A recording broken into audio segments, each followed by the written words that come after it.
నమస్కారం ఈటీవీ 360కి స్వాగతం. ముందుగా ప్రధాన అంశాలు. ఐటీ గ్రిడ్ వద్ద ఏపీ ప్రజల కీలక డేటా ఉందన్న తెలంగాణ పోలీసులు. అశోక్ లొంగిపోయి విచారణకు సహకరించాలని హితవు. డేటా చోరీ జరిగితే కేసు ఏపీకి బదలాయించాలన్న చంద్రబాబు. విచారించడానికి మీరెవరంటూ కేసీఆర్ సర్కారుపై ఆగ్రహం. ప్రజల సమాచారం ప్రైవేట్ కంపెనీలకు ఎలా ఇస్తారన్న వైకాపా. తప్పు లేకపోతే విచారణ అంటే భయం ఎందుకని కేటీఆర్ ప్రశ్న.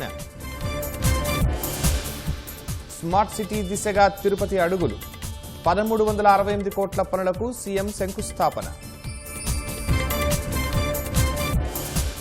పాక్లోని ఉగ్రమూలాలను కూకటి వేళ్లతో పెకలిస్తాం.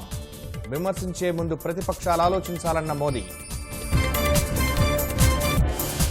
బాలాకోట్ దాడుల్లో లక్ష్యం ఛేదించామన్న వాయుసేన.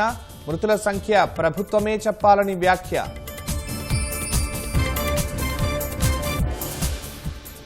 దేశవ్యాప్తంగా ఘనంగా మహాశివరాత్రి పూజలు. భక్తజనంతో కిటకిటలాడిన దేవాలయాలు. ప్రయాగరాజ్ కుంభమేళాకు పోటెత్తిన భక్తులు. చివరి రోజు 1 కోటి మందికి పైగా పుణ్య స్నానాలు.